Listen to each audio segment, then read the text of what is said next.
कहीं कहीं श्लोक लिखा हुआ है, सोशल मीडिया पर भी वायरल हो रहा है, बटेंगे तो कटेंगे। देखिए, ये लोकतांत्रिक व्यवस्था में न धर्म का कोई मुद्दा बनता है, न जात का कोई मुद्दा बनता है, न हिंदू मुसलमान का कोई मुद्दा बनता है। बटेंगे तो कटेंगे तो फिर बनजीर भुट्टो की कौन बांग्लादेश के प्रधानमंत्री थी, उसको कहला लाके गोदी में रखे 3 दिन, वहाँ का जनता तो उसको मार रहा था।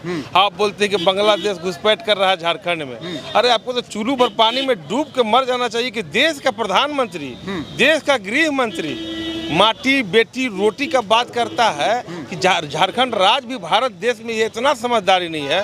या तो खुद बेवकूफ़ है इन लोग, या तो जनता को बेवकूफ़ समझता है। तो ये लोग चुनाव बुरी तरीक़ा से हार चुका है। सिर्फ हिंदू मुसलमान दंगा फसाद भी करा सकता है आने वाले समय में 2-4 दिन के अंदर। और हम आपके माध्यम से, मीडिया के माध्यम से पूरे झारखंड के जनता को अपील करना चाहेंगे कि सभी लोग सावधान रहेंगे, चूँकि एक से शेख मुंह फट, जिसको देहाती भाषा में बोला जाता है, जोगी जी हों या मोदी जी हों या गृह मंत्री हों, सारा घुसपैठ यही लोग करेंगे। पाकिस्तान में बिरयानी यही लोग खाएंगे, बांग्लादेशी प्रधानमंत्री को शरण यही लोग देंगे, और हम लोग आप लोग के बीच में यहाँ पर आपसी सौहार्द भी बिगाड़ने का यही लोग काम करेंगे। पूर्व विधायक जी का एक वीडियो वायरल हो रहा है जिसमें एक व्यक्ति का नाम पूछते हैं, नाम तस्लीम लड़का बताता है और बोलते हैं कि अगर तुम वोट दोगे तो ईवीएम में से उखाड़ कर फेंक देंगे, हमें सनातन का वोट चाहिए, ये इसका नहीं। सनातन जब भाजपा का पैदा जन्म नहीं हुआ था, 1980 में शायद भाजपा का जन्म हुआ है, और सनातन हमारा हजारों वर्ष, हमारे बाबा, हमारे परबाबा, हमारे पूर्वज सभी लोग सनातन मानते थे। लेकिन ये धर्म अलग मुद्दा है। धर्म ये विकास का मुद्दा होना चाहिए। ये लोकतंत्र के हत्यारे लोग इस तरह से बात बोलते हैं कि हमको किसी, अभी सत्येंद्र तिवारी के द्वारा बोला जा रहा था कि अचला के कब्रिस्तान में हमारे पूर्वजों का हाड़ गड़ा हुआ है, और उस समय वो मुसलमान के शुभचिंतक बन गए थे। और अभी जब वो बीजेपी से चुनाव लड़ रहे हैं तो उस समय जान रहे थे कि हमको बीजेपी से टिकट नहीं मिलेगा। उस समय मुसलमानों का वोट चाहिए था, तो मुसलमानों के लिए घड़ियाली आंसू बहा के अचला कब्रिस्तान के लिए रोना रो रहे थे। अब ये सनातनी बन गए हैं। कभी उचरी फरसिया के समर्थक का वोट नहीं चाहिए, कभी ये हिंदू बन जाते हैं, कभी ये मुसलमान के समर्थक हो जाते हैं। तो जनता इतना बेवकूफ़ नहीं है। एक एक गांव का, देहात का जनता भी समझता है कि ये सारे लोग नौटंकी कर रहे हैं, कभी विकास तो किए नहीं।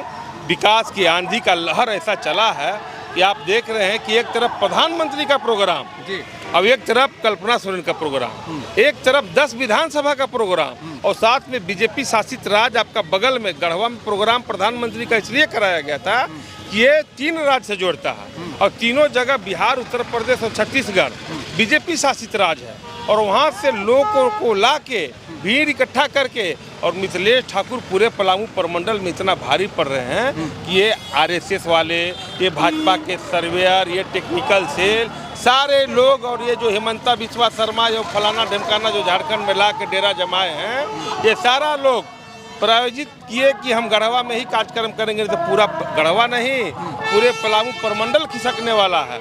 और आपका एक तरफ चिनिया, रमका, रमकंडा का हजारों हजार का भीड़, और एक तरफ मेराल में गढ़वा, डंडा और मेराल का भीड़, और बगल में उसी जिला में प्रधानमंत्री का प्रोग्राम चल रहा है। और जिस विधानसभा में उन्होंने प्रोग्राम रखा, वहाँ का 5000 आदमी भी सभा में नहीं पहुँच पाया। ये दर्शाती है कि गढ़वा में भारी विकास हुआ है, और गढ़वा नहीं पूरे झारखंड में विकास हुआ है। तेजस्वी यादव जी का आगमन हुआ, मुकेश साहनी जी का भी आगमन हुआ। इंडिया गठबंधन कितना मजबूत गढ़वा में रहेगा? इंडिया गठबंधन पूरे देश में मजबूत है, और गढ़वा तो एक तरफा जा रहा है, यहाँ तो कोई जवाब नहीं है। गढ़वा में अब चुनाव एक तरफा हो गया, इसलिए ये लोग लखना के बाद, मतगढ़ी के बाद, दंगा का बाद, पूजा का बाद, धर्म का बाद, सनातनी का बाद इसलिए कर रहे कि लोग चुनाव हार गए।